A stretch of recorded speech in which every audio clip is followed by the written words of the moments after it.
దావీదుకి దేవుడు 3 చాయిసెస్ ఇచ్చాడు. అసలు ఆ 3 చాయిసెస్ ఎన్ని తెచ్చుకున్నాడో మనం చూద్దాం. నాకు 3 చాయిసెస్ ఏదో మీరు అనుకున్నట్టు మంచి ఏమి కాదు, అనుకున్న చాయిసెస్ ఏమి మంచి కాదు, అయ్యి అతనికి కీడే అని చెప్పాలి. ఎందుకంటే ఆయన చేసిన తప్పు వల్ల 3 చాయిసెస్ దేవుడు తీసుకొచ్చి ఆయన సన్నిధిలో ఆయన ముందు పెట్టాడు దేవుడు. సో ఆయన దావీదును మనం చూస్తే దావీదు ఎంతో చక్కగా దేవుడిలో వాడబడ్డాడు, దేవుని కోసం నిలబడ్డాడు, దేవుడి కోసము అన్ని విషయాల్లో దేవుడిని ముందు పెట్టుకుని ముందుకు వెళ్ళాడు. శత్రువులు వస్తే శత్రువుల్ని ఎలా ఎదుర్కోవాలో దావీదు ప్రార్థించాడు. దావీదు ప్రార్థన దేవుడు ఆలకించి నాతాన్ ద్వారా సమయలు ద్వారా దేవుడు ఎంతో చక్కగా దావీదుతో మాట్లాడి దేవుడు ఎంతో ముందుకు నడిపించాడు. ప్రతి శత్రువుల నుంచి దేవుడు విజయం తీసుకొచ్చాడు దావీదు పట్ల. సౌలు పట్ల కూడా సౌలు విరోధంగా ఉన్నాడని సౌలు దావీదుని ఇబ్బంది పెట్టినప్పుడు సౌలుని కూడా ఎంతో చక్కగా దావీదు ఎదుర్కొన్నాడు. సౌలుని ఇబ్బంది పెట్టాలనుకోలేదు, ఎందుకంటే ఆయన అభిషేకం పొందుకున్నాడు, ఆయన మీద దయ చూపించాడు, జాలి చూపించాడు. ఆయన దేవుని బిడ్డని మనం ఏమీ చేయకూడదని చెప్పి దేవునికి విధేయత చూపించాడు. దేవుని పట్ల లోబడి దేవునికి లోబడి ఆయన ఎంతో ముందుకు నడిచాడు. సో అలాంటి దావీదు తప్పులు చేశాడు. మనం ఆల్రెడీ చూస్తాము, బెత్షెబా విషయంలో తాళచెప్పాడు, వ్యభిచారం విషయంలో పడిపోయాడు దావీదు. అది ఒక మిస్టేక్. అయితే ఆ మిస్టేక్ చేసినందుకు, ఒక తప్పు చేసినందుకు ఆయన ఏం పోగొట్టుకున్నాడు? కుమారుడు పోగొట్టుకున్నాడు. దేవుడు శిక్ష చేశాడు ఆ దావీదు మీద.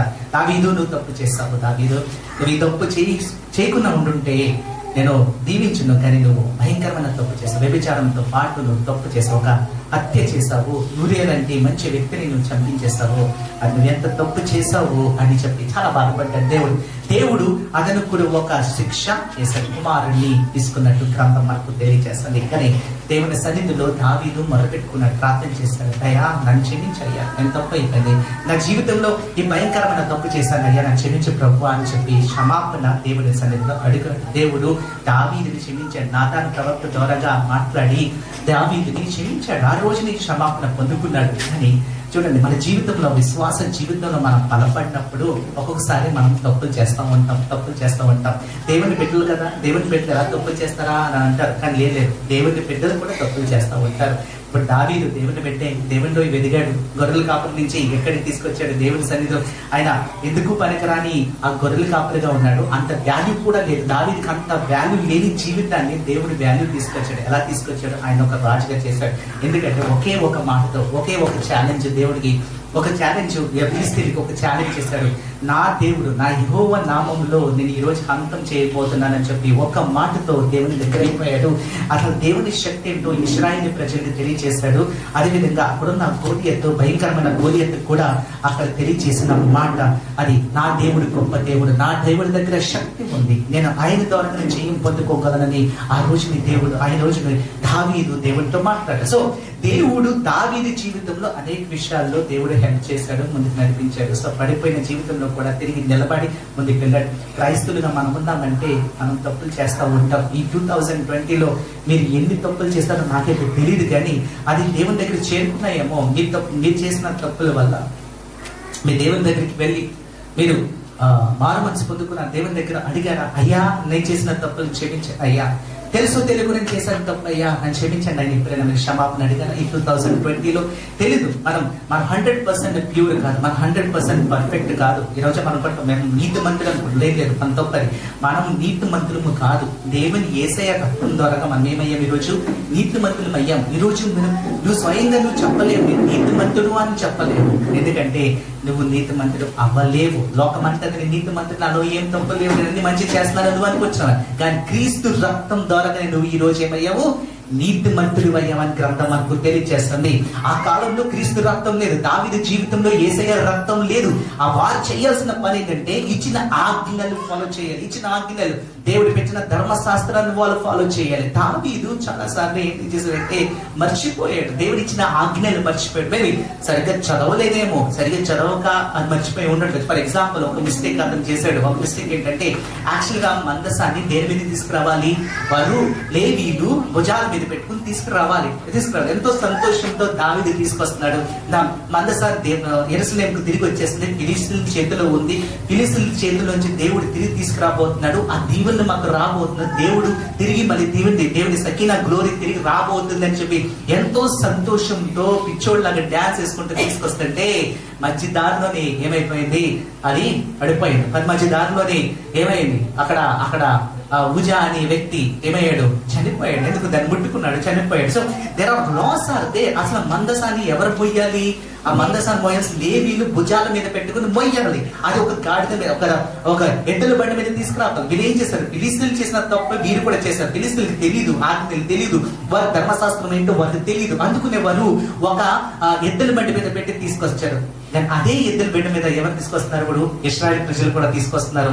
అదే తప్పు చేశారు. ఏదైతే చేయకూడదు తప్పు అని చేస్తారు, భుజాల మీద తీసుకురావాలి. దేవుడికి కోపం వచ్చింది. ఇది దావీదు తెలియదు, దావీదు మర్చిపోయాడు. దావీదుకి అసలు ఆ లేఖనాలు చదువాడో లేదో తెలియదు, కానీ ఇప్పుడు అనుకుంటే తెలుసుకున్నాడు, మళ్ళీ తెలుసుకున్నాడు అసలు ఎందుకు దేవుడికి అంత కోపం వచ్చింది, దేవుడు ఎందుకు అక్కడే ఆగిపోయాడు, ఎందుకు యెరూషలేములోకి ఎంటర్ ఇవ్వలేదంటే అప్పుడు వెళ్ళి మళ్ళీ బ్యాక్గ్రౌండ్కి వెళ్ళి ఆ ధర్మశాస్త్రం చదువుతూ మొదలు ఇచ్చిన ఆజ్ఞ 5 పుస్తకాలు ఏదైతే మోషే రాసిన 5 పుస్తకాలు, ఆ పుస్తకాలు చదువుతూ మొదలు పెట్టాడు. దేవుని వాక్యం చదివాడు. దేవుని వాక్యం ఏం రాయబడి ఉందంటే లేవీయులు ఏం చేయాలి, దాని భుజాల మీద పెట్టుకుని మోసుకొని రావాలి. భుజాల మీద అంటే దేవుడు ఎవరి భుజాల మీద ఉండాలనుకున్నాడు?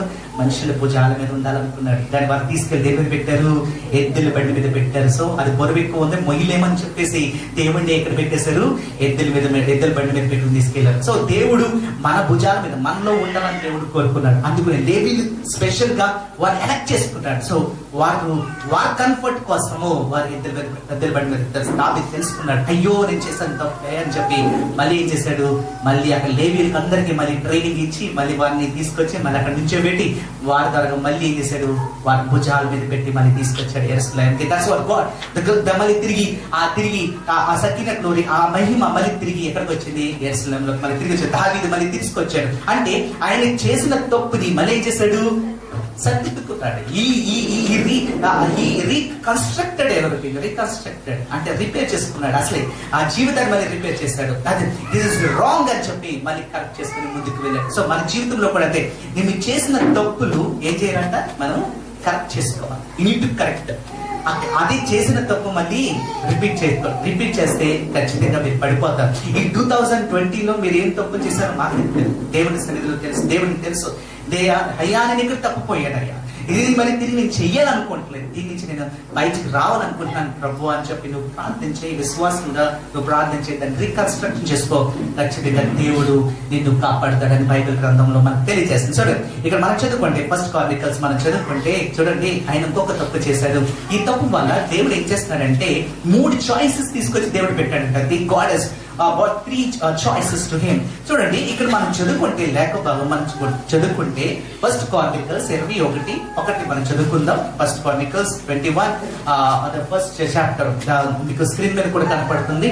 సో మీరు చూడొచ్చు. సో 1 Chronicles 21 మనం చదువుకుంటే అక్కడ రాయబడిన వాక్య భాగం ఏంటంటే ఒకసారి చదవమా. తరువాత సాతాను ఇశ్రాయేలునకు విరోధముగా లేచి ఇశ్రాయేలును లెక్కించుటకు దావీదును ప్రేరేపింపగా, ఇక్కడ మనము తెలుసుకోవాల్సింది ఏంటంటే ఏం రాయబడి ఉందంటే గాడ్ ఇక్కడ ఏం చేశాడు, ఇక్కడ ఏం చేశాడు, సాతాను ఏం చేశాడు, దావీదుకి అంటే ఇశ్రాయేలు ప్రజల మీదకి విరోధంగా ఒక పని చేయించాడు. ఎవరి ద్వారా? దావీదు ద్వారా చేయించాడు అని బైబిల్ గ్రంథం మనకు తెలియజేస్తుంది. దావీదు ద్వారా ఏం చేయించాడు? తప్పు చేయించాడు. ఎవరు చేయించాడు? అపవాది చేయించడం బైబిల్ గ్రంథం మనకు తెలియజేస్తుంది. అంటే దేవునికి దూరం అయిపోవాలని, ఇశ్రాయేల్ ప్రజలందరూ దేవునికి దూరం అయిపోవాలని, ఈ దావీదుని ఏదో విధంగా ఇబ్బంది పెట్టాలని చెప్పి దేవుని దృష్టిలో దావీదు ద్వారా తప్పు చేయించాలని he wanted to the Satan wanted that David to make a mistake. దావీదు ద్వారా ఒక మిస్టేక్ చేయించాలని ట్రై చేశాడు. ఎందుకంటే దేవుడు అనుకోవచ్చు, దేవుడు అంటాడు కదా, నా భక్తుని చూడండి యోగుని అంటాడా, నా భక్తుని చూడు, ఆయనలో ఏ మచ్చ లేదని చెప్పి దేవుడు ఎంతో చక్కగా సాతాన్ తోటి మాట్లాడారు. సాతాన్ ఛాలెంజ్ చేస్తుందో యోగుతో ఛాలెంజ్ చేస్తుంది. చూడు నా భక్తుడు చూడు, నా భక్తుడని యోగుని చూడు, ఆయనలో ఏ ద్వేషం లేదు, ఏ ప్రాబ్లం లేదు, ఆయనలో ఏ మచ్చ లేదు. చూడు చక్కగా ఆయన ఏం చేస్తున్నాడు, బలు అర్పిస్తున్నాడు. ఆయన చక్కగా బలు అర్పిస్తున్నాడు. ఆయన కుటుంబం అంతా బలు అర్పారు. ఆ కుటుంబం కూడా ఏ పాపం లేదు, నీతిమంతులుగా ఉన్నారు, వారు నీతిమంతులుగా ఉన్నారు అని చెప్పి అక్కడ దేవుడే సాక్ష్యం చెప్పాడు యోగు కోసము. అంటే ఎవరు పర్మిషన్ తీసుకున్నారు? సాతాను పర్మిషన్ తీసుకున్నాడా లేదా? సాతాను పర్మిషన్ తీసుకుని వచ్చాడా లేదా? భక్తులను చూసంట ఒకసారి సాతానుడు దేవుడి దగ్గర పర్మిషన్ తీసుకుని వస్తాడంట. ఈరోజు విశ్వాస జీవితంలో బలపడుతున్నామంటే దేవుడికి విరోధంగా చేయాలని నీ చేత ఏం చేస్తాడంటే తప్పు చేపిస్తాడు. బై మిస్టేక్స్ డిఫాల్ట్ ద్వారా నువ్వే తప్పు చేయొచ్చు.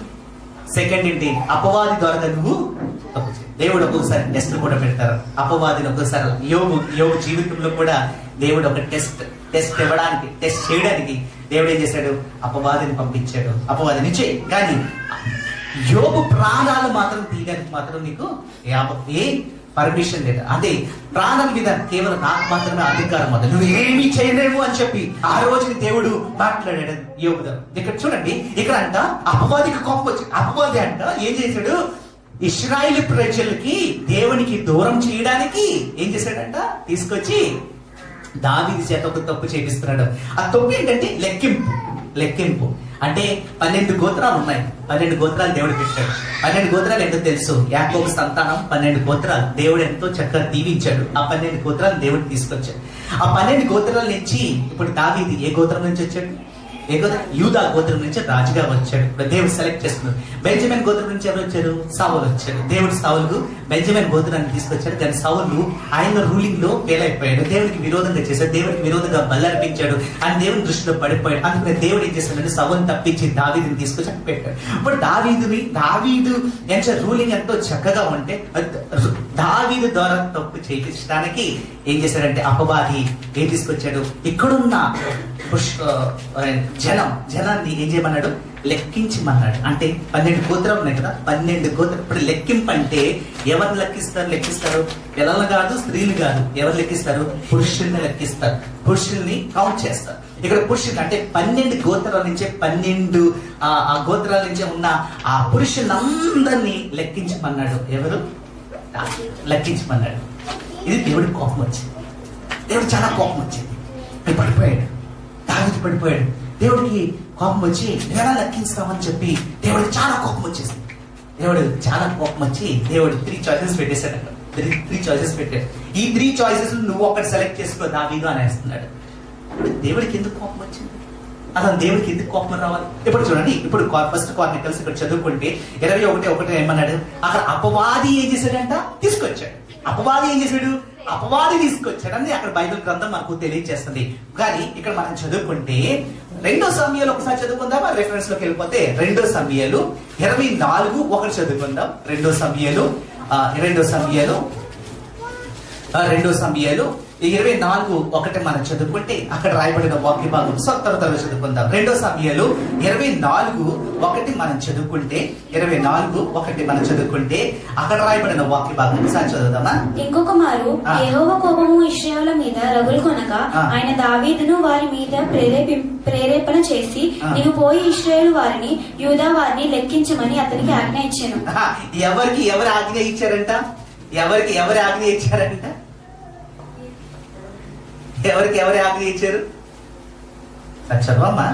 ఎవరు ఆజ్ఞ ఇచ్చారు బైబిల్ గ్రంథంలో అందరూ చూడాలి. బైబిల్ గ్రంథం మీరు చదవాలి, లేదా చేతిలో ఉన్న బైబిల్ గ్రంథం మీరు చదవండి. ఇంకొక మారు యెహోవా కోపము ఇశ్రాయేలు మీద రగులుకొనగా ఆయన దావీదును వారి మీదకి ప్రేరేపణ చేసి నీవు పోయి ఇశ్రాయేలు వారిని యూదా వారిని లెక్కించమని.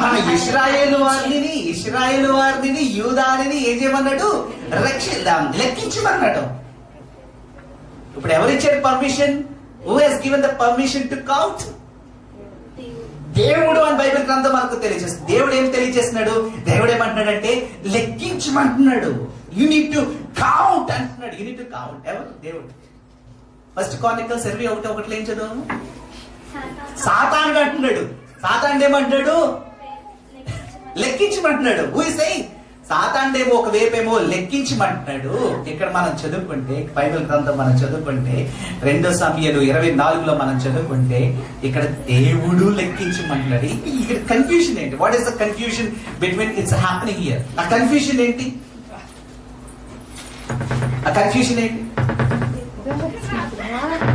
What is the confusion in this? 2 సమయాలు మనం చదువుకుంటే కన్ఫ్యూజన్ అండి. అక్కడ మనం చదువుకుంటే బైబిల్ గ్రంథంలో మనం అక్కడ చదువుకుంటే దయచేసి బైబిల్ గ్రంథం మనం చదువుకుంటే బైబిల్ గ్రంథం మనం చదువుకుంటే 1:21 మనం చదువుకుంటే 21 చదువుకుంటే అక్కడేమో అపవాది కోసం మాట్లాడాడు. అక్కడ అపవాది కోసం అంటే సేమ్ ఇన్సిడెంట్ ఇక్కడ జరిగింది, సేమ్ ఇన్సిడెంట్. అక్కడ అపవాది ఏం చేస్తున్నాడు? లెక్కింపు చేస్తున్నాడు. అపవాది ఏం చేస్తున్నాడు? దేవుడికి ఇశ్రాయేలు ప్రజలకి విరోధంగా ఉండాలని చెప్పి వాడు ఏం చేస్తున్నాడు? లెక్కింపు చేపిస్తున్నాడు. ఎవరు చేస్తారు? దావీదు చేత చేపిస్తున్నాడు. కానీ 2 సమయాలు 24:1 మనం చూస్తే అక్కడ దేవుడే అంటున్నాడు. ఇక్కడ మనం తెలుసుకోవాలి, ఈ కన్ఫ్యూజన్ అంతా మనం దూరం చేసుకోవాలి. ఈ కన్ఫ్యూజన్ ఏంటంటే అపవాది దేవుని దగ్గర పర్మిషన్ తీసుకుంది. It has taken the permission from God. యోబు గ్రంథంలో యోబుని ఏ విధంగా అయితే పర్మిషన్ తీసుకున్నాడో అదే విధంగా చూడండి ఇక్కడ నా దావీదు భక్తుడు ఫెయిల్ అవ్వడం అనుకున్నాడు దేవుడు. తప్పు చేయడని అంత కాన్ఫిడెంట్ తో దేవుడు ఉంటే ఇక్కడ ఏం చేశాడు? చేసేసాడు తప్పు. యోబు చేయలేదు తప్పు. యోబు నిలబడ్డాడు, దేవుడి సన్నిధిలో నిలబడ్డాడు. యోబు నిలబడి ముందుకు వెళ్ళాడు. అయ్యో దేవా, నా తండ్రి ఉంటే చాలు అని చెప్పి ఎంతో చక్కగా దేవుని సన్నిధిలో నిలబడి ఎన్ని రోగాలు వచ్చినా ఆయన బాడీ చూస్తే అంత కుష్ఠరోగం చెప్పలేము, కురుపులతో ఉన్నాడు, భయంకరమైన కురుపులు వచ్చినాయి. అంత భయంకరమైన పరిస్థితిలో అతను ఉండి లాస్ట్ దాకా ఏం చేశాడు? నిలబడ్డాడు, దేవుని సన్నిధిలో నిలబడి లాస్ట్ ఏం పొందుకున్నాడు? 2 అంతులు దీవెనలు పొందుకున్నాడు. 2 అంతులు దీవెనలు పొందుకున్నాడు. ఇక్కడ దావీదు చూడండి, దేవుడు దావీదుతో ఉన్నాడు. దావీదు తప్పు చేయడనుకున్నాడు, దావీదు వింటాడనుకున్నాడు, దావీదు నిలబడతాడు అనుకున్నాడు. కానీ దావీదు ఏం చేశాడు? పడిపోయాడు. ఆ లెక్కింపులో వెళ్ళిపోయాడు. అంటే దేవుడి దగ్గర సాతాను పర్మిషన్ తీసుకున్నాడు. నువ్వు భక్తుడు అనుకుంటున్నావు కదా, దావీదు అనుకుంటున్నావు కదా, దావీదుని ఎలా పడేస్తానో చూడు అన్నాడు.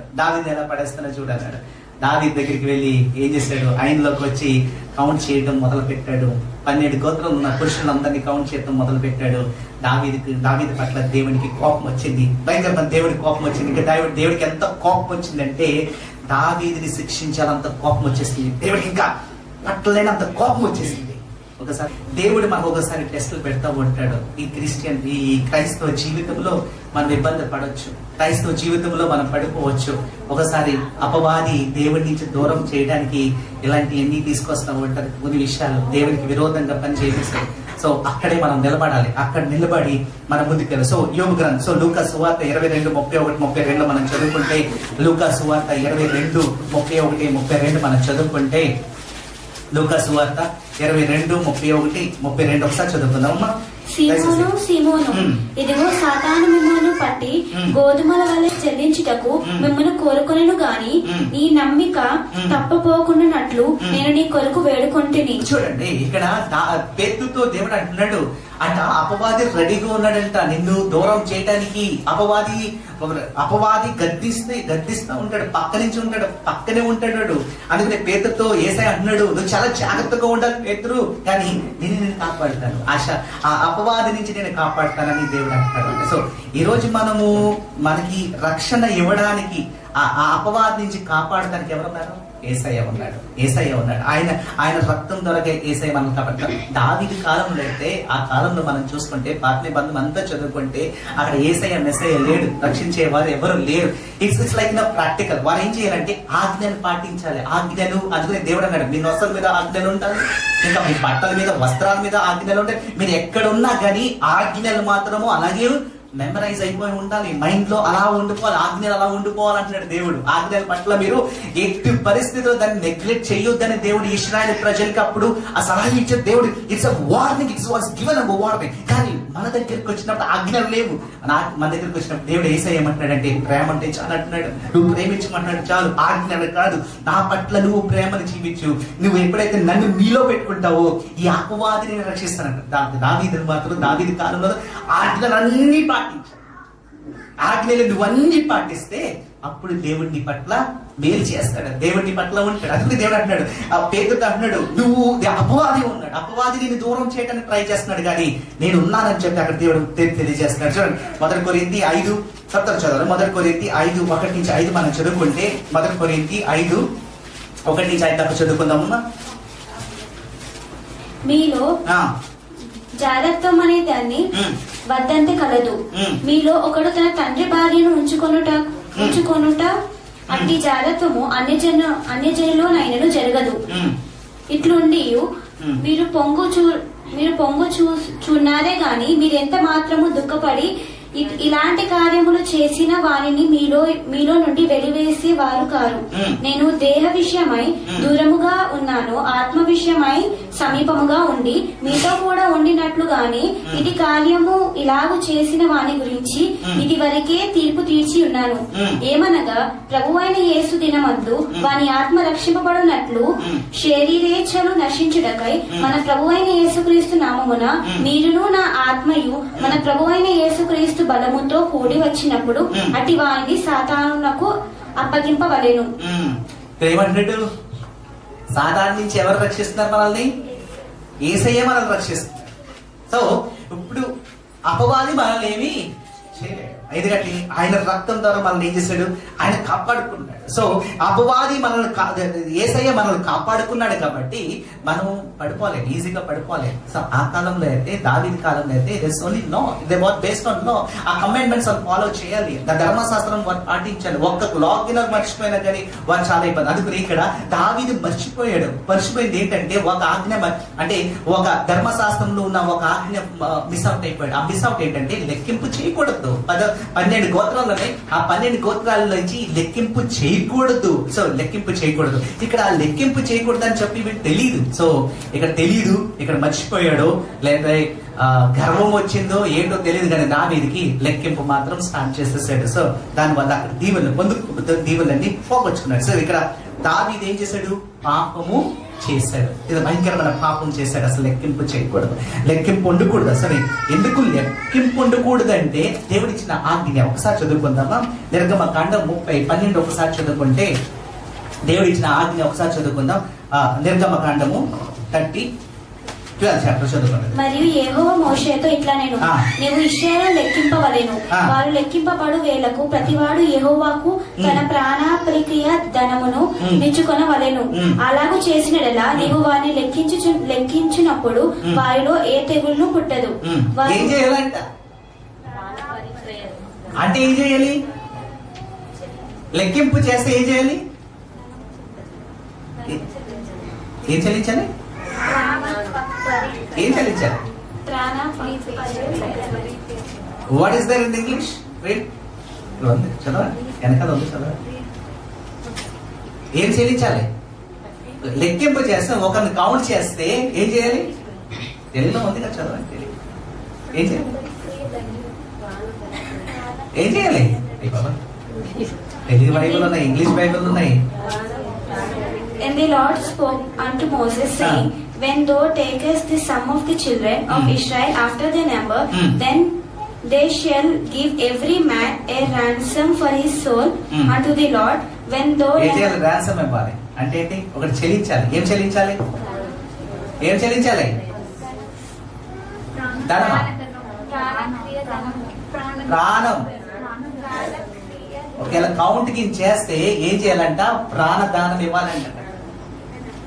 They should give a ransom. One life ఇవ్వాలి. అక్కడ ఒకళ్ళు కౌంట్ చేసి ఒక లైఫ్ ఇవ్వాలి. That's what God said. అది తెగులు రాకూడదంటే దేవుడు ఆల్రెడీ ఇక్కడ ఇన్స్ట్రక్షన్ ఇచ్చాడు. మోషే ద్వారా ఇన్స్ట్రక్షన్స్ ఇచ్చింది ఏంటంటే, సపోజ్ ఆ 12 గోత్రాల్లోంచి ఒక్కరినైనా కౌంట్ చేస్తే, దేవుడి ఆజ్ఞ లేకున్నా, అంటే దేవుడి పర్మిషన్ లేకున్నా ఎవరైనా సరే కౌంట్ చెయ్యాలని ఆశ వచ్చింది అనుకో, ఈరోజు ఆశ వచ్చింది ఒకరికి, నేను కౌంట్ చేయాలని ఆశ వచ్చింది అనుకో, వాడు వెళ్ళి కౌంట్ చేస్తే వాడు ఏం చేయాలి? ప్రాణం అనేది అర్పించాలి దేవుడికి. ఒక ప్రాణం అర్పించి ఒకరిని కౌంట్ చేయాలి. That is the rule God has given. ఒక ప్రాణం అర్పించి ఒకరిని కౌంట్ చేయగలవు. అంటిల్ అన్లెస్ దేవుడి పర్మిషన్ లేక. దేవుడి పర్మిషన్ ఉంటే నువ్వు కౌంట్ చేయి, నో ప్రాబ్లం. దేవుడు లెక్కింపు చేయమన్నప్పుడు నువ్వు లెక్కించు, that's not problem. God gives the instruction. కానీ ఇక్కడ మోషే ద్వారా దేవుడు తెలియజేసినట్టే, నిర్గమకాండం 30:12 తెలియజేసినట్టే, మీ మీదకి ఏ తెగులు రాకూడదంటే మీరు చేయాల్సింది ఏంటంటే, లెక్కింపు చేసినప్పుడు ఒక ప్రాణం అనేది అర్పించాలి, ర్యాన్సమ్ గా నాకు ఇవ్వాలని చెప్పి అక్కడ దేవుడు తెలియజేస్తాడు. సో ఇక్కడ దావీదు ఏం చేశాడు? దావీదు లెక్కింపు చేసేసాడు. ఈ కౌంటెడ్ దెమ్. ఈ 12 గోత్రాల నుంచి ఒక్కొక్కరిని కౌంట్ చేశాడు, పురుషులందరినీ కౌంట్ చేశాడు. అంటే ఒక్క ప్రాణానికి ఇక్కడ దావీదు ఏం చేయాలి? ఒక్కొక్క ప్రాణం. అలాగే ఎంతమందిని కౌంట్ చేశాడు?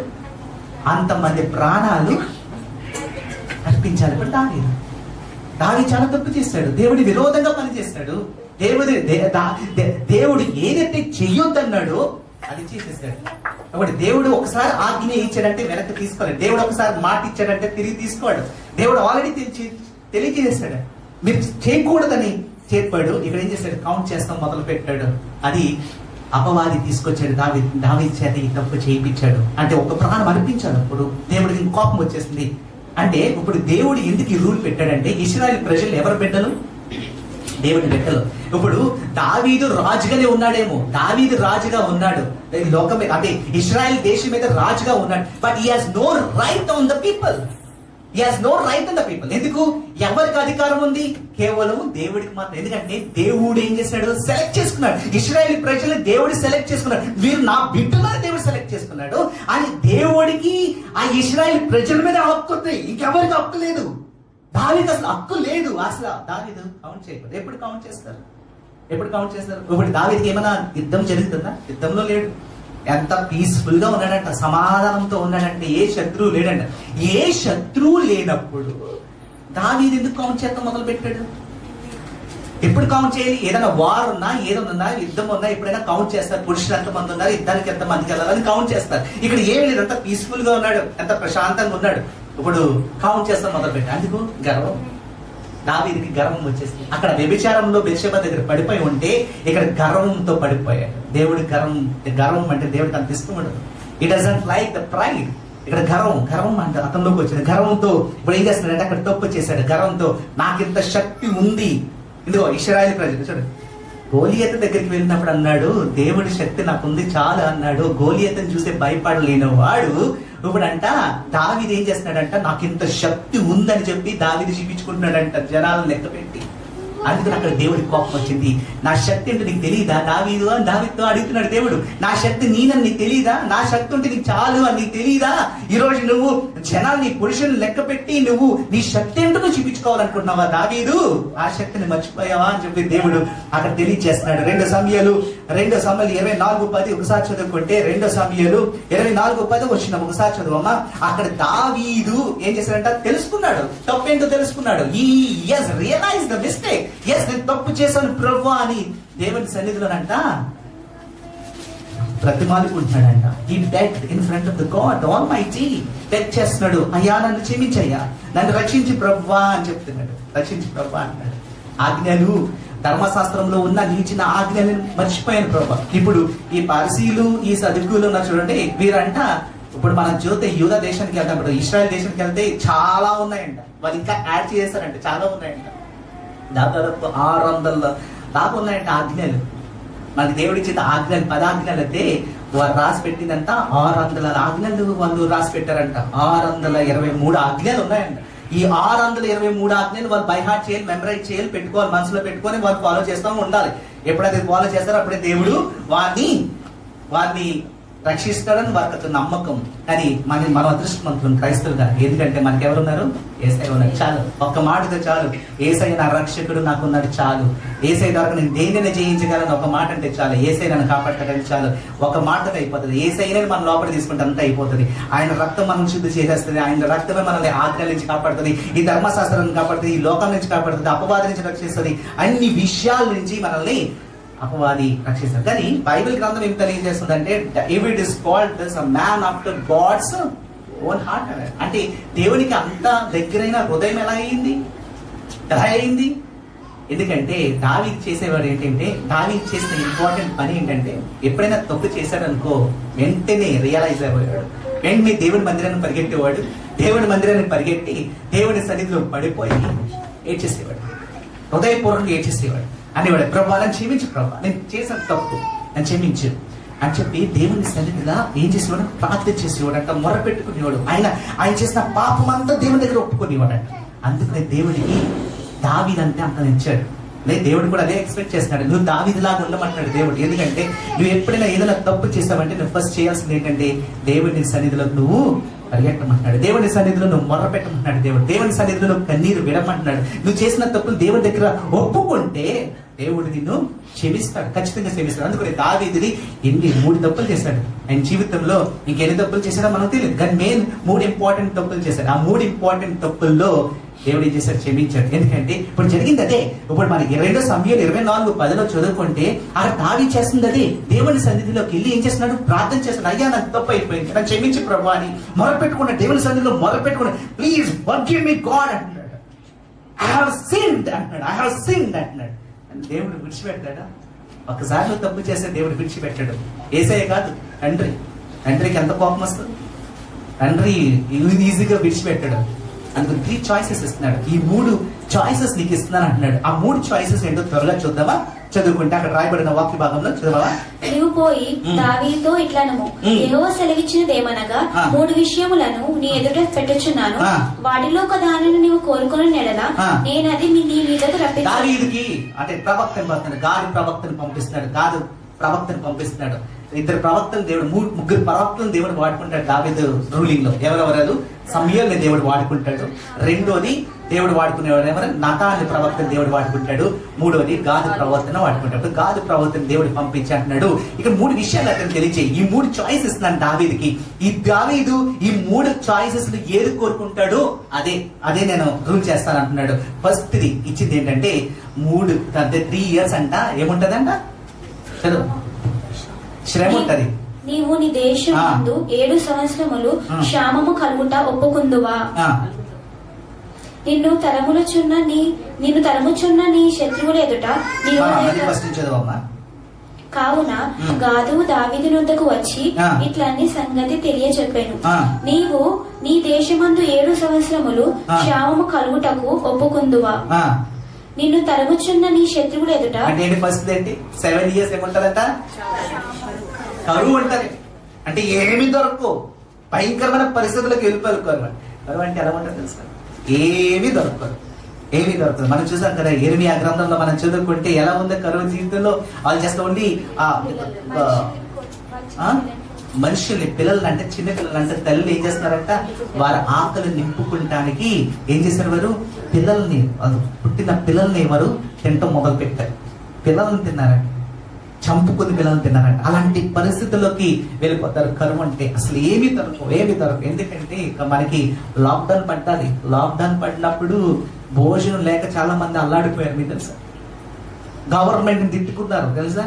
వారు మాకు ఇవ్వట్లేదు, రేషన్ ఇవ్వట్లేదు అని చెప్పి తిట్టుకునే వారు కూడా చాలా పెద్ద క్యూ పడతాం కూడా మనం చాలా మంది చూసాం. మనం హైదరాబాద్ లో పెద్ద క్యూ ఉంది, ఇంకా మిగతా రాష్ట్రాల్లో కూడా పెద్ద పెద్ద లైన్లు ఉన్నాయి. అంటే ఇక్కడ మనం తెలుసుకోవాల్సింది, కరువు వచ్చిందంటే చాలా ఇబ్బందులకు వెళ్ళిపోతుంది. అదే దేవుడు అంటున్నాడు 7 years అంట. ఓన్లీ 1 year or 2 years కదా, 7 years అక్కడ కరువు ఉంటది. నువ్వు ఎక్సెప్ట్ చేస్తావా దావీదు? ఇది తీసుకురామంటావా అంటున్నాడు. నీ ప్రజల మీదకి తీసుకురాబోతున్నాను, నీకు ఓకేనా అంటున్నాడు. ఫస్ట్ చాయిస్ ఇస్తున్నాడు. రెండో చాయిస్ ఇచ్చింది ఏంటంటే, రెండో చాయిస్ చదవం. నిన్ను తరముచున్న నీ శత్రువుల ఎదుట నిలవలేక నీవు 3 నెలలు పారిపోవట ఒప్పుకొందువా?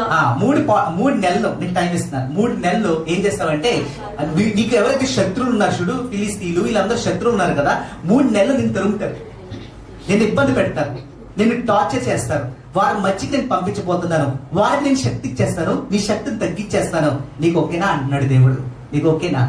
మూడోది దేవుడు పెడుతున్నాడు. మూడోది ఏంటి? నీ దేశమందు 3 దినములు తెగులు రేగుటకు ఒప్పుకొందువా? 3 దినాలు ఇస్తున్నారు. 3 దినాలు ఏమవ్వబోతుంది? తెగులు రాబోతుంది. భయంకరమైన తెగులు రాబోతుంది. చూడండి, దేవుడు తెగులు పెట్టాడంటే మామూలుగా ఉండదు. ఫరోకి దేవుడు చుక్కలు చూపించాడు. ఒక్క దినం ఒక తెగులకే అల్లాడిపోయారు ఇశ్రాయేల్ ప్రజలు. ఐగుప్తు ప్రజలు అల్లాడిపోయారు. ఫరో అన్నాడు మాకు వద్దప్పా అన్నాడు, వద్దన్నాడు. ఈ శ్రమలు మాకు వద్దా అన్నాడు. అలాంటి తెగులు దేవుడు తీసుకొచ్చాడు. మిడతలు తీసుకొచ్చాడు, కప్పలు తీసుకొచ్చాడు. అలాంటి చిన్న తెగులు తీసుకొచ్చి దేవుడు చాలా ఇబ్బంది పెట్టాడు ఫరోకి. ఫరో రాజ్యానికి చాలా ఇబ్బంది పెట్టాడు. చిన్న దాన్ని దేవుడు వాడుకుని శ్రమ తీసుకురాగలడు. అలాంటి శక్తి దేవుడికి ఉంది అన్నాడు. 3 దినాలు నేను తీసుకురాబోతున్నాను, ఆ తెగులు తీసుకురాబోతున్నాను, నీకు ఓకేనా అంటున్నాడు. 3 తెగులు తీసుకొచ్చాడు. చూడండి, 3 చాయిసెస్ ఇస్తున్నాడు. ఒక చాయిస్ ఏంటంటే, మొదటి చాయిస్ ఏమంటే 7 years ఏముండబోతుంది? కరువు ఉండబోతుంది. దావీదు నీకు ఓకేనా అంటున్నాడు. రెండోది రెండోది మూడే 3 నెలలు నీ శత్రువులు నిన్ను హింసించబోతున్నారు, నీ ప్రజలు హింసించబోతున్నారు. ఇశ్రాయేల్ ప్రజలందరూ అల్లుకలం అయిపోతారు, చాలా ఇబ్బంది వాళ్ళకి రాబోతుంది. నీకు ఓకేనా అంటున్నాడు. లేదా 3 దినాలు నీకు తెగులు రాబోతుంది, నీకు ఓకేనా అంటున్నాడు. ఇప్పుడు ఈ 3 చాయిస్లు పెడితే 3 చాయిసెస్ దేన్ని సెలెక్ట్ చేస్తాడు? ఏ సెలెక్ట్ చేసుకోగలడు? ఆ 3 తెగిల్లే. ఆ 3 తెగుల్లో భయంకరమైన పరిస్థితి. ఇప్పుడు దావీదు చేసిన ఒక్క తప్పు వల్ల దేవుడు అక్కడ చాయిస్ పెడుతున్నాడు. ఇశ్రాయేల్ ప్రజలు కూడా వారు ఇబ్బందులు పడిపోతున్నారు చూడండి. కానీ ఇక్కడ చూస్తే 2 తెగులు ఉన్నాయి చూడండి. మొదట 2 తెగులు అది మానవుడికి సంబంధించింది, అంటే మానవుడి చేతితో. కరువు అంటే ఏంటండి? భోజనంతో సంబంధించింది. అది ఎవరి ద్వారాగా భోజనం వస్తుంది? మనుషుడి ద్వారాగా. మనుషుడే కదా కల్టివేట్ చేస్తే అదే దొరుకుతుంది. ఏదైతే కల్టివేట్ చేస్తాడో అదే దొరుకుతుంది. మనుషుడికి సంపాదించితే దొరుకుతుంది. అది మానవుడికి సంబంధించింది. రెండోది కూడా మనిషికే సంబంధించింది, అదే మనుషుడికే సంబంధించింది. ఏంటి? శత్రువుల మీద యుద్ధాలకు వస్తాయి, శత్రువుల మీద యుద్ధాలు వస్తాయి. అది మనుషుడికి సంబంధించి. కానీ 3 ఏదైతే ఉందో చూడండి, ఆ తెగులు అది దేవుడికి సంబంధించింది, దేవుడి చేతిలో ఉన్నది, దేవుడి చేతిలో. అందుకని దావీదు ప్రార్థించినప్పుడు అంటున్నాడు, నీ చేతిలో పెడుతున్నాను ప్రభువా అంటున్నాడు. నీ చేతిలో పెడుతున్నాను ప్రభువా, నీవే ఎవరిని దీన్ని డిసైడ్ చేస్తాను, నీ చేతుల్లో నేను పెడతానని 3వ సెలెక్ట్ చేసుకున్నాడు. 3 దినాలు తెగులు. అంటే చూడండి, దేవుడు చాలా శక్తిమంతుడు. దేవుడు శక్తిమంతుడు, మనం మర్చిపోకూడదు. దేవుడి దగ్గర అంత శక్తి ఉంది, ఆ శక్తిని మనం మర్చిపోకూడదు. ఈ రోజు మనం సంతోషంగా ఉన్నామంటే, ఈ రోజు మనం హ్యాపీగా ఇక్కడ నిలబడ్డామంటే అది దేవుని కృప మట్టే. దేవుని కృప మనం రక్షిస్తుంది. దేవుని కృపే లేకపోయి ఉంటే దావీదులాగా మన జీవితం అయిపోదును. దేవుడు ఎట్టి పరిస్థితుల్లో పాపం అంటే దేవుడు దూరంగా ఉంటాడు. దేవుడి ప్రేమ మనం పొందుకోవాలి. దేవుడి ప్రేమ ఎప్పుడు మన చేతిలో ఉండాలి. సో దేవుడు చూస్ చేసుకున్నాడు. అక్కడ దావీదు చూస్ చేసుకున్నది ఏంటంటే దేవుడి చేతిలో అది జరగాలి, దేవుడి చేతిలో జరగాలనుకున్నాడు. దేవుడు ఆ రోజుని మాట్లాడాడు దావీదుతోటి. కానీ చూడండి, దావీదు ఎప్పుడైతే చూస్ చేసుకున్నాడో ఏం జరిగింది అక్కడ? ఆ తెగులు ఎప్పుడైతే వారి మీదకి వచ్చిందో, ఇశ్రాయేల్ ప్రజల మీదకి ఆ తెగులు ఎప్పుడైతే వచ్చిందో, ఒక దూతను పంపించాడంటే దేవుడు. ఒక దూత ఎంతమందిని చంపగలదు? 184,000 మందిని చంపగలదు. 180,000 మందిని చంపగలదు. అంత శక్తి ఎవరికి ఉంది? దేవదూతకు. ఒక్క దేవదూత సరిపోతాడంట చంపడానికి. ఒక్క దేవదూతను పంపించాడంట దేవుడు. ఒక్క దేవదూతను పంపించాడంట. ఆ తెగులు 3 దినాలు వాడు ఏం చేశాడంటే హింసించాడంటే, ఇశ్రాయేల్ ప్రజల్ని భయంకరంగా హింసించాడంట. భయంకరమైన హింస వారి మీద తీసుకొని ఎంతమంది చనిపోయారంట? 70,000 మంది ఆ రోజున చనిపోయారు. 70,000 మంది చనిపోయారు. దేవుడు పెట్టిన శిక్ష, దేవుడు పెట్టిన తెగులు ఇశ్రాయేల్ మీదకి వచ్చింది. దావీదు చేసిన ఒక్క తప్పు అదేంటంటే లెక్కింపు. ఏదైతే చెయ్యొద్దన్నాడు అది చేశాడు. దాని వాళ్ళు ఎంతమందిని పట్టున పెట్టుకున్నాడు? 70,000 మందిని పెట్టుకున్నాడు. 70,000 మందిని అక్కడ చనిపోయారు. అది చూడండి, 70,000 మంది అక్కడ పడిపోతుంది. చూడండి 2 సమయాలు 24:17 చూడండి. అక్కడ చూడండి, మనం అడగొచ్చు, ఒక క్వశ్చన్ వేయచ్చు, మీకు ఒక క్వశ్చన్ రావచ్చు, మీకు ఒక డౌట్ రావచ్చు. దావీదు తప్పు చేస్తే దావీదుని శిక్షించాలి కానీ ఇశ్రాయేలు ప్రజల్ని ఎందుకు శిక్షించారు అని మీరు క్వశ్చన్ వేయచ్చు. అదే క్వశ్చన్ దావీదు కూడా అడిగాడు. చూడండి 24:17, 2 సమయాలు 24:17 అడిగిన క్వశ్చన్ ఏంటో చూడమా? దావీదు జనులను నాశనము చేసిన దూతను కనుకొని యెహోవాను ఇలాగ ప్రార్థించెను, చిత్తగించుము, పాపము చేసిన వాడు నేను. పాపం చేసిన వాడు నేను ప్రభువా మొరపెట్టుకుంటున్నాడు దేవుడి దగ్గర. దేవుడి సన్నిధిలోకి వెళ్ళి మొరపెట్టుకుంటున్నాడు. వారేం తప్పు చేశారు? ఎస్, దుర్మార్గముగా ప్రవర్తించిన వాడను నేనే. గొర్రెల వంటి నేనేమి చేసిరి నున్నను నా తండ్రి ఇంటి వారిని శిక్షింపుము. చూడండి, దేవా నీకేమన్నా నా మీద ప్రాబ్లం ఉంది, నేను చేశాను తప్పు, అదేదో నన్ను శిక్షించే ప్రభా. లేదా నా కుటుంబం తీసుకో, నా కుటుంబం, నా పిల్లలు ఉన్నారు, నా భార్యలు ఉన్నారు, ఎవరొక్కరిని శిక్షించు. ఎందుకు ఈ ప్రజలు ఏం తప్పు చేశారు ప్రభు అంటాడు. ఈ తప్పు ఏది? దేవుడి దగ్గర మొర్ర పెట్టుకుంటున్నాడు, వేడుకుంటున్నాడు. దేవుడు అసలు దావీదు ఎక్స్పెక్ట్ చేయలేదు ఎంతమంది చనిపోతారండి. 70,000 మంది చనిపోయి చాలా దుఃఖించారు అక్కడ. Maybe they are the best army man అవ్వచ్చు, బెస్ట్ పీపుల్ అవ్వచ్చు. వారికి దీన్ని చూసి ఈ 70,000 మందిని చూసి, లేకపోతే వీరికంటే ఎక్కువ మందిని చూసి అనుకున్నాడేమో, గర్వించాడేమో. అయ్యో నా శక్తి చూడు అని దావీదు అనుకున్నాడు. ఎక్కడైతే ఆ శక్తిని చూసుకున్నాడో ఆ శక్తిని దేవుడు ఏం చేశాడు? పడగొట్టేశాడు. ఈరోజు మీరు ఏ శక్తిని చూసి మీరు బలంగా నిలబడుతున్నారు? అయ్యో నా వెనక్కి ఇది ఉంది అనుకుంటున్నారా? నా వెనక ఇంత ఆస్తి ఉంది అనుకుంటున్నారా? నా వెనక ఈ సపోర్ట్ ఉంది అనుకుంటున్నారా? ఏదైతే దేని మీద అయితే నువ్వు డిపెండ్ అవుతావో, దేని చూసైతే నువ్వు గర్విస్తావో దాన్ని దేవుడు ఏం చేస్తాడు?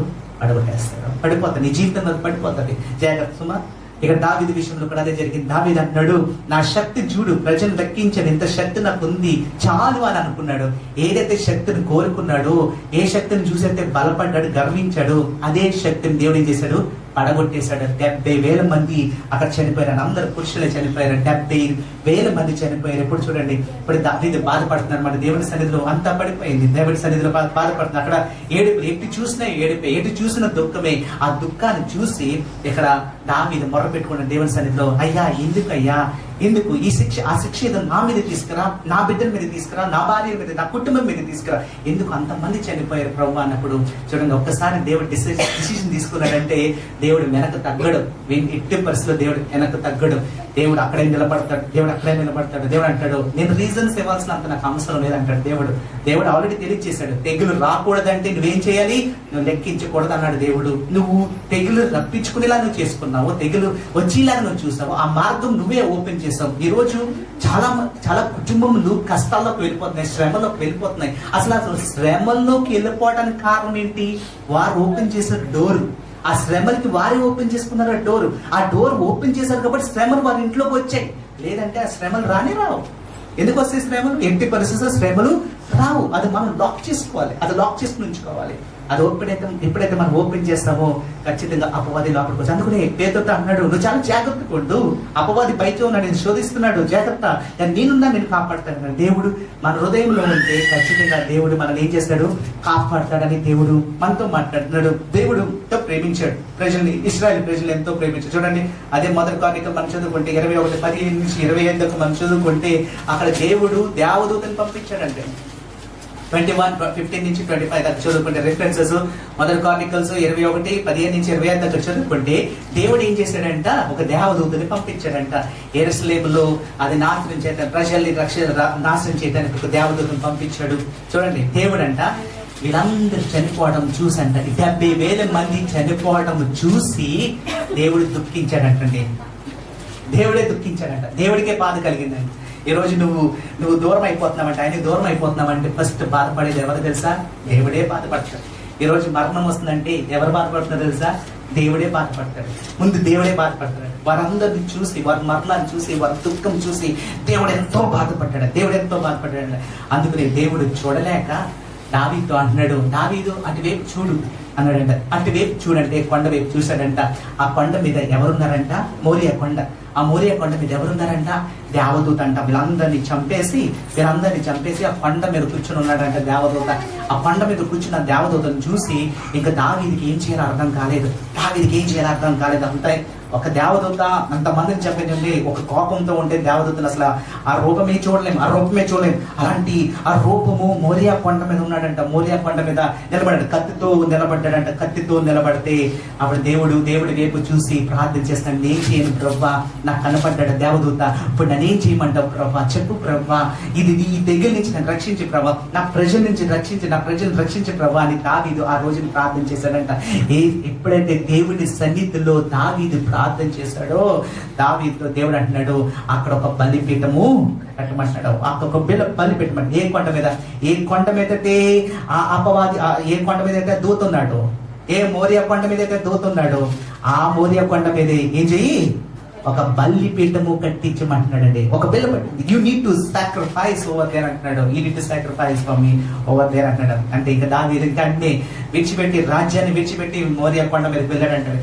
మోరియా కొండ మీదకి వెళ్ళి అక్కడ అరేంజ్మెంట్ చేయడానికి ముందుకు వెళ్ళాడంటే. చూడండి, ఇక్కడ చదువుకుంటే ఇక్కడ మంచిది ఇర్మియా గ్రంథము 17:26 చదువుకుంటే వాట్ గాడ్ వాంట్స్ చూడండి.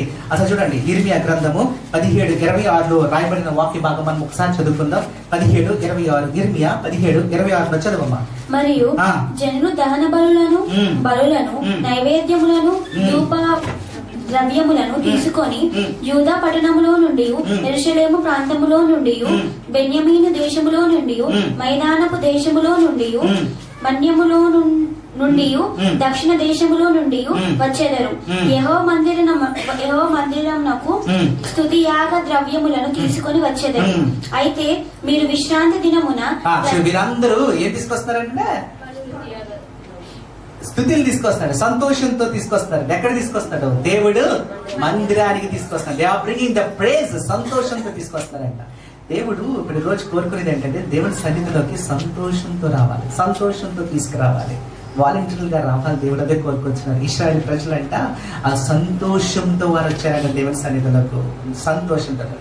సంతోషంతో రావాలని దేవుడు అక్కడ కోరుకుంటున్నాడు. దేవుడి మందిరంలో మీరు ఉన్నారంటే you should have that faith in you. అంటే దేవుడి మీద విశ్వాసంతో నువ్వు దేవుడి సన్నిధిలోకి నువ్వు రావాలని దేవుడు కోరుకుంటున్నాడు. సో ఇక్కడ దావీదు ఏం చేశాడంటే వెంటనే వెళ్ళిపోయాడు ఆ మోరియా కొండ మీద. కానీ ఇక్కడ మనం ఒకసారి చదవాలి, ఒకసారి మనం చూస్తే అక్కడ ఆ కొండ దగ్గర చేరుకోగానే, ఆ పైకి కొండ మీద చేరుకోగానే అక్కడ ఎవరున్నారు? ఒక వ్యక్తి స్థలం ఉంది. అక్కడ ఒక వ్యక్తి స్థలం. చదవమ్మా, చదవ.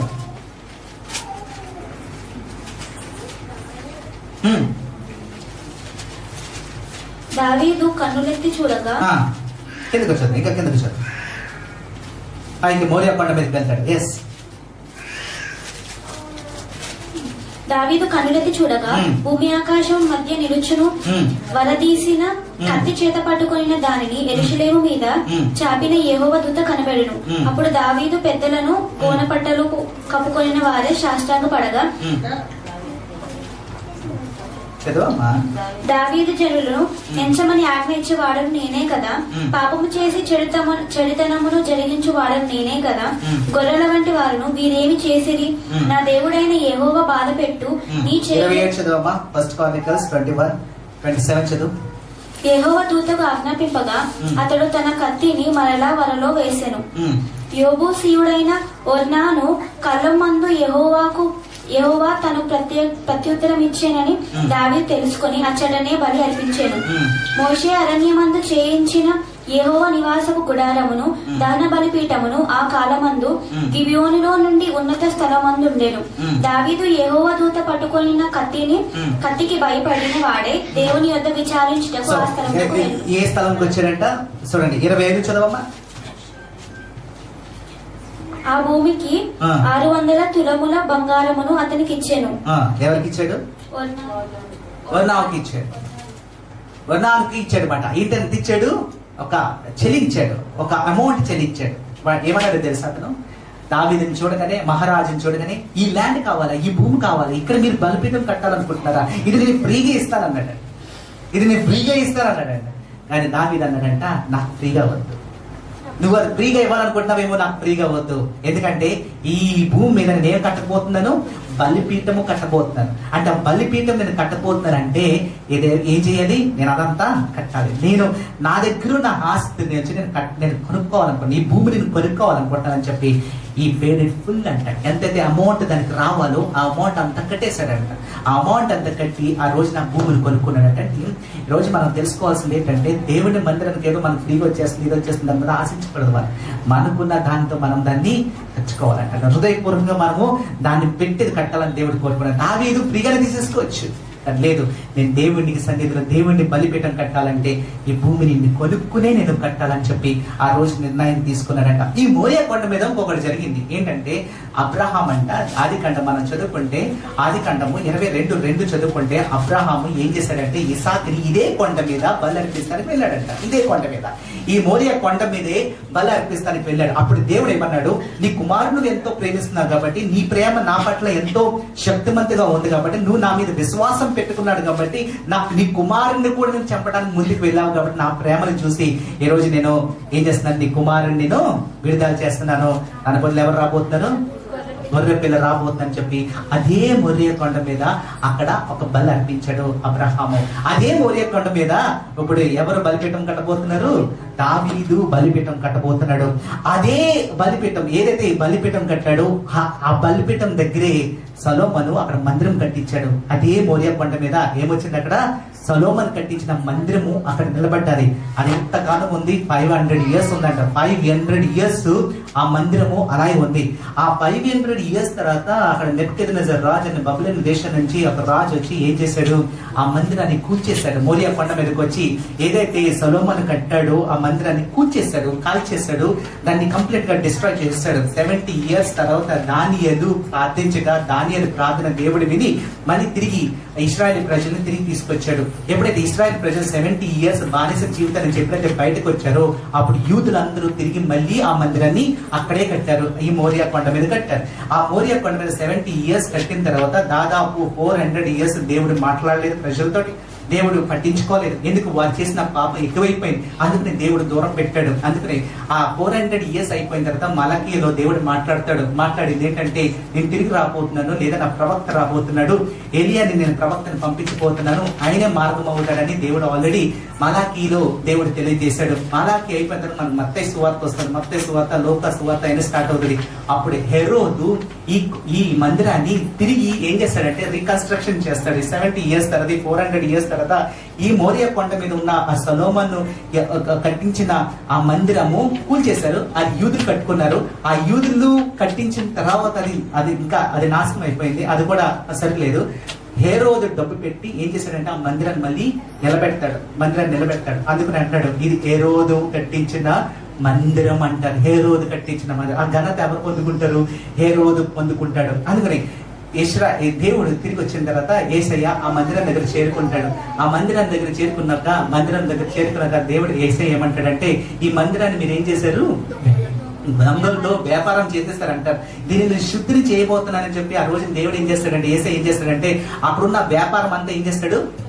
తొలగించేస్తాడు, తోసేస్తాడు, బయట తిట్టాడు, కోప్పడతాడు, అన్ని చేస్తాడు. అక్కడ క్లీన్ చేస్తాడు. అక్కడ ఆ క్లీన్ చేసిన తర్వాత అయిపోయిన తర్వాత యేసయ్య మరణించి తిరిగి లేచి వెళ్ళిపోయిన తర్వాత మళ్ళీ ఆ మందిరాన్ని కూల్చేస్తారు. తిట్టు అని ఒక వ్యక్తి వచ్చి, టైటస్, అతను ఏం చేస్తాడంటే ఈ మందిరాన్ని కంప్లీట్ గా, హేరోదు కట్టించిన మందిరం కంప్లీట్ గా కూల్చేస్తాడు. ఇప్పుడు మీరు ఇశ్రాయేలు దేశానికి వెళ్తే అక్కడ మందిరం ఉండదు. సొలొమోను కట్టించిన మందిరం ఉండదు. యూదులు కట్టించిన మందిరం ఉండదు. యేసయ్య ఏదైతే మాట్లాడాడు చూడండి, ఆ మందిరం అక్కడ హేరోదు కట్టించిన మందిరం ఉండదు.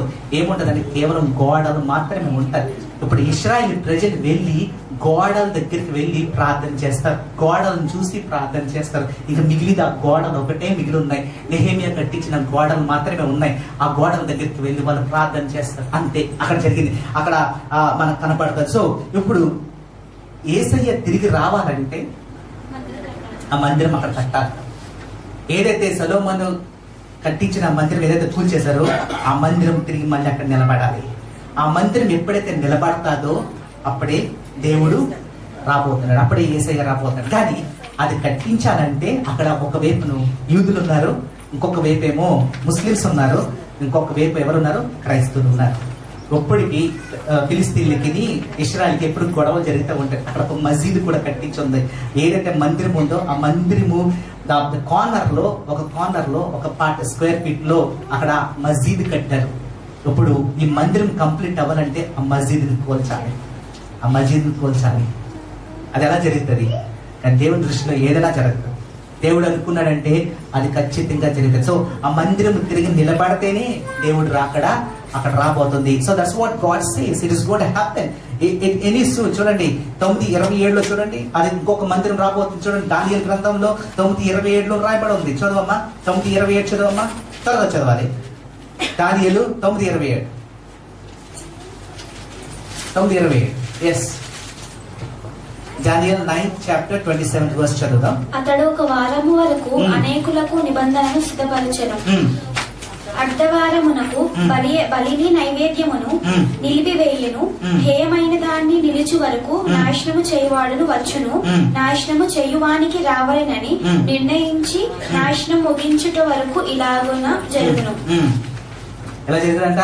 నాశనం అయ్యేదంట. అంటే ఎప్పుడైతే హంతకాలంలో వస్తుందో అప్పుడు ఒక మందిరం అక్కడ నిలబడాలి. There should be a temple is going to be built over there. అక్కడ నిలబడుతుంది. Yes, is going to stand over there. లూకా సువార్త 21:24 చదవమ్మా. అది ఎలా జరగబోతుంది? 21:24 ఒకసారి చదవ. 21:24 చదవ. లూకా సువార్త. వారు కత్తివాత కులుదురు, చెరపట్టబడిన వారై సమస్తమైన అన్యజనముల మధ్యకు పోవుదురు. అన్యజనములు కాలములు సంపూర్ణమగు వరకు యెరూషలేము అన్యజనుల చేత త్రొక్కబడును. అన్ని జనులు ఏం చేస్తారంట? త్రొక్కేస్తారు. యెరూషలేము త్రొక్కేస్తారు. ఇంకా పడిపోతుంది. ఇప్పుడు ఎలా ఉంది యెరూషలేము పరిస్థితి? వి ఆర్ ఇన్ దట్ ఎరా.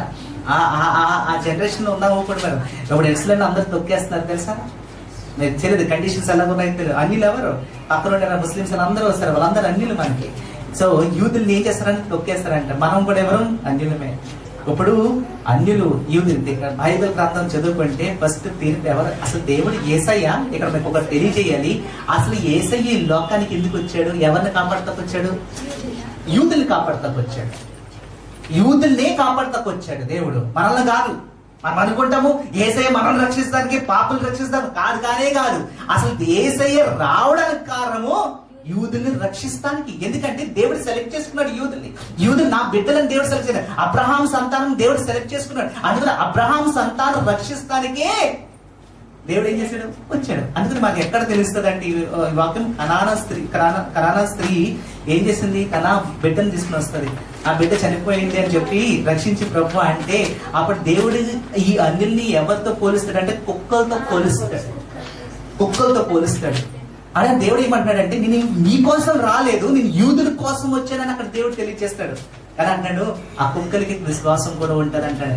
ఆ విశ్వాసం దేవుడు చూసి ఏం చేస్తాడంటే దేవుడు అన్నాడు. అందుకని మనం చదివితే ఇక్కడ దేవుడు అంట ఎప్పుడైతే యెరూషలేముకి వచ్చాడో, యెరూషలేం నుంచి చూసి దేవుడు అంటే దుఃఖించాడు, బహుగా దుఃఖించాడంటే. ఎందుకు బహుగా దుఃఖించాడంటే వారి చేతుల్లోంచి, ఎవరి చేతుల్లోంచి? యూదుల చేతుల్లోంచి తీసుకెళ్లి ఎవరి చేతులు పెట్టాడు? అన్యుల చేతులు పెట్టేశాడు అంటండి. ఇప్పుడు రక్షణ ఎవరికి వచ్చేసింది? అన్యులకు వచ్చేసింది. మనకే రక్షణ వచ్చేసింది. యూదులు అలాగే ఉండిపోయారు. ఇప్పుడు యూదులు కూడా ఇప్పుడు ఏమంటున్నారంటే ఇంకా మెస్సయ్య రాలేదు, ఇంకా యేసయ్య రాలేదు అని ఒక డైలమాలో ఉన్నారు. అందుకనే ఇప్పుడు ఎప్పుడైతే వారు నమ్ముతారో, మెస్సయ్య వచ్చాడని ఎప్పుడైతే నమ్ముతారో, అప్పుడే ఏం జరగబోతుంది? రెండో రాకడ. Believe it. కానీ యేసయ్య శిష్యుడిగా రాడు. ఎలా వస్తాడు? సింహంగా వస్తాడు. దేవుడు is got be a judgemental, అంటే తీర్పు తీర్చడానికి దేవుడు వస్తాడు. ఇంకా తీర్పు తీర్చడానికి వస్తాడు. ఫస్ట్ ఎవరికి వస్తుంది తీర్పు? ఇశ్రాయేల్ ప్రజలకే తీర్పు వస్తుంది. So we need to know that యేసయ్య యూదుల కోసం వచ్చాడు, మన కోసం కాదు ఫస్ట్ అసలు. కానీ దేవుడు యేసయ్య ఏం చేశాడు? ట్రాన్స్ఫర్ చేశాడు, మనం ఏదైనా ట్రాన్స్ఫర్ చేశాడు. సో మనం అదృష్టవంతులు ఈ రోజు. ఆ కనాన స్త్రీ లాగా మనం కూడా అదృష్టం. ఎందుకంటే మనం ఎందుకు పనికిరాం అసలు యేసయ్య అసలు మనల్ని పట్టించుకోకూడదు. అలాంటిది మన విశ్వాసం చూసి, అక్కడున్న వాళ్ళ అన్యుల విశ్వాసం చూసి ఏం చేశాడు? దేవుడు ట్రాన్స్ఫర్ చేసేసాడు, కంప్లీట్ గా ట్రాన్స్ఫర్ చేశాడు. ఆ ట్రాన్స్ఫర్ మనం ఈ రోజు పొందుకున్నాం. అందుకని మనం ఈ రోజు రక్షించబడుతున్నాం. అందుకని దావీదు ఆ దినం ఏం చేశాడు? కంప్లీట్ గా పే చేశాడు. మొత్తం కంప్లీట్ గా ఆ భూమి కోసం, ఆ మందిరం కోసం ఆల్రెడీ పే చేశాడు. కంప్లీట్ గా పే చేశాడు. చూడండి కీర్తనలో 18:30 చదువుకుంటే, గాడ్ ఇస్ పర్ఫెక్ట్. ఆయన తీర్పులో ఎప్పుడు కరెక్ట్ గానే ఉంటాడు. ఈ రోజు మనము అది గ్రహించాలి. ఒకసారి చదువమ్మా, కీర్తనలో 18:30 ఒకసారి చదువుకుందాం. దేవుడు యథార్థవంతుడు, యెహోవాకు నిర్మలము. ఆయన యథార్థవంతుడు, హీఈస్ ద పర్ఫెక్ట్. అన్ని విషయాల్లో అతను పర్ఫెక్ట్ గా ఉంటాడు. కాబట్టి మనం కూడా పర్ఫెక్ట్ గా ఉండాలని దేవుడు కోరుకుంటాడు. ఈ రోజు మన క్రైస్తవులు అంటే మనం హృదయం కూడా ఎలా ఉండాలి? విశ్వాసంగా, ప్యూర్ గా, పర్ఫెక్ట్ గా ఉండాలి. ఎప్పుడైతే మన హృదయం పర్ఫెక్ట్ గా ఉంటుందో అప్పుడే దేవుని మనం పొందుకుంటాం. ఈ 2020 ఎండ్ అయిపోయిందేమో, ఇప్పుడు ఇంపర్ఫెక్ట్ గా ఉన్నామేమో, ఇప్పుడు ఇంతకాలం మనం దేవుడికి విరోధంగా పనిచేసామేమో. కానీ ఈ రోజు దేవుడు మనకు తెలియజేసిందంటే, దేవుని సన్నిధిలో మొరపెట్టుకుని, అయ్యా నేను తప్పు చేశాను, దావీదు మొరపెట్టుకున్నాడు, నా వల్ల తప్పు అయిపోయింది. ఏమో నీ జీవితంలో దేవుడు ఏదో కీడు తీసుకొస్తున్నాడేమో, ఏదో తెగులు తీసుకొస్తున్నాడు, నీకు తెలియకునే తెగులు నువ్వు ఎదుర్కొంటున్నావేమో, ఏదో రోగం వచ్చిందేమో, ఏదో మీ కుటుంబంలో ఏదో దీవెన పోయింది, రావాల్సిన దీవెన ఆగిపోయిందేమో ఈ 2020లో. కానీ రాబోయే 21లో దేవుడు అంటున్నాడు, నీకు ఆ దీవెన ఇవ్వబోతున్నాడు. ఈ రోజు నువ్వు మొరపెట్టుకో దేవుని సరే, అయ్యా నా వల్ల తప్పు అయిపోయింది అయ్యా అని ఈ రోజు నువ్వు దేవుడి దగ్గర మొరపెట్టుకుంటే ఖచ్చితంగా దేవుడిని దీవిస్తాడు అంటున్నాడు. యెషయా గ్రంథము 55:8-9 వచనాలు మనం చదువుకుంటే, యెషయా 55:8-9 చదువుకుంటే ఎక్కడ ఒక మాట రాయబడి ఉంది. అది చదువుకొని మనం ముగించుకుందాం. 55:8-9 దాకా చదువుకుందాం. నా తలంపులు మీ తలంపుల వంటివి కావు. నా తలంపులు మీ తలంపులు అంటే కాదు. ఎస్, మీ త్రోవలు నా త్రోవల వంటివి. మీ త్రోవ ఏదైతే త్రోవలో నువ్వు వెళ్ళాలనుకున్నావో త్రోవ అది కాదు. ఎస్, ఇదే యెహోవా వాక్కు, ఇదే దేవుని వాక్కు. నువ్వు అనుకున్నా నీ తలంపులతో నువ్వు వెళ్తున్నావేమో, నీ తలంపులతో నువ్వు ముందుకు వెళ్తున్నావా మేము? నో, ఛాన్సే లేదు. మ్యాచ్ ఒక సంబంధం వచ్చింది. ఆ సంబంధం కోసం చూస్తుంది, పలానా డేటు కరెక్ట్ లేదండి, దేవుడు నాకు తెలియజేస్తున్నాడు, అది కరెక్ట్ కాదనిపిస్తుంది. ఎందుకంటే త్వరగా మీరు పెట్టేసుకుంటున్నారు కాదంటే ఆ వ్యక్తి అంటున్నాడు, ఒక్కసారి నేను మాట ఇచ్చానంటే ఆ మాట అంటే ఏమైపోయినా పర్లేదండి, నాకు మాట ఇచ్చి సరిపోతుందంట. అంటే ఒక్కొక్కరు ఉంటారు మూర్ఖంగా ఆ మాట ఇచ్చాను. అది దేవుడు ఏం చెప్తున్నాడు వినరు. నేనే వారి తలంపులకి దేవుడి తలంపులకి అది ఇంపాసిబుల్. అసలు దేవుడు ఏం చెప్తున్నాడు దాని పట్ల మనకు. ఆ రోజున ఏం జరిగిందంటే జరగాల్సిన ఒక యాక్సిడెంట్ జరిగింది. అనుకున్నారు, అయ్యో పాస్టర్ గారు చెప్పారు కదా అలాగే చేస్తే అయిపోతుంది కదా. అంతా జరిగింది. అప్పుడు నేను ఒకటే అన్నాను, మీరు అన్నారు కదా, మీరు వెనక తగ్గనన్నారు కదా, వెనక తగ్గనన్నారు కదా. ఇప్పుడు ఏం జరిగింది? ఏం జరిగింది? వి ఆస్క్ లేటర్ అని అన్నారు. బట్ మన తలంపులు ఆయన తలంపులతో లేదు, మన మార్గము ఆయన మార్గంతో లేదు. చదవం ఇంకా చదువుతుంది మాకు. ఆకాశములు భూమికి పైగా ఎంత ఎత్తుగా ఉన్నవో మీ మార్గముల కంటే నా మార్గములు, మీ తలంపుల కంటే నా తలంపులు అంత ఎత్తుగా ఉన్నాయి. ఈ రోజు మనం చూసుకోవాలి. మనం అనుకుంటున్నాం నా తలంపులన్నీ కరెక్ట్ గా ఉన్నాయి అనుకుంటున్నావేమో, నా అన్ని నా త్రోవ అంతా కరెక్ట్ గా ఉన్నాయేమో. కానీ దేవుడు ఈ రోజు నీతో సూట్ గా మాట్లాడుతున్నాడు. ఏమని సూట్ కట్టాడు? ఆకాశం నువ్వు అందుకోగలవా? పరలోకం నువ్వు అందుకోగలవా? అవి ఎంత ఎత్తుకున్నాయి, ఎంత పైన ఉన్నాయి. అలాగే దేవుని తలంపులు, దేవుని మార్గాలు కూడా అంత ఎత్తులో ఉన్నాయి. దానికి నువ్వు దగ్గర అవ్వాలంటే ఎలా దగ్గర అవ్వగలవు? ఏసయ్యతోనే నువ్వు దగ్గర అవ్వగలవు. నువ్వు ఏసైతో ఉంటే ఖచ్చితంగా నువ్వు దగ్గర అవ్వగలవు. లేదా అక్కడే ఉంటావు. నీ తలంపులతో నువ్వు వెళ్ళలేవు, నీ మార్గంతో నువ్వు వెళ్ళలేవు. ఎట్టి పరిస్థితులు నువ్వు ఆకాశానికి నువ్వు చేరుకోవాలి. మరి ఈరోజు దేవుడు నీతో మాట్లాడుతున్నాడు. ఈ 2020లో నువ్వు పడిపోయేవని దావీదు ఎప్పుడైతే పడిపోయాడో దేవుడి సన్నిధిలోకి వచ్చి మొరపెట్టుకున్నాడు, అయ్యా నా వల్ల తప్పైపోయింది, ఈ తప్పు నేను క్షమించి ప్రభు అని చెప్పి ఆ రోజుని మొరపెట్టుకున్నాడు. ఈ రోజు నువ్వు నీ చేతుల ద్వారా ఏదైనా తప్పు జరుగుతుండొచ్చేమో. ఈ 2020 దయచేసి నేచర్ పడండి, మనం ప్రార్థన చేసుకుందాం. God has spoken to us. ఈ రోజు దేవుడు మనతో మాట్లాడాడు, దేవుని వాక్కుతో మనతో మాట్లాడాడు. అందరూ దేవుని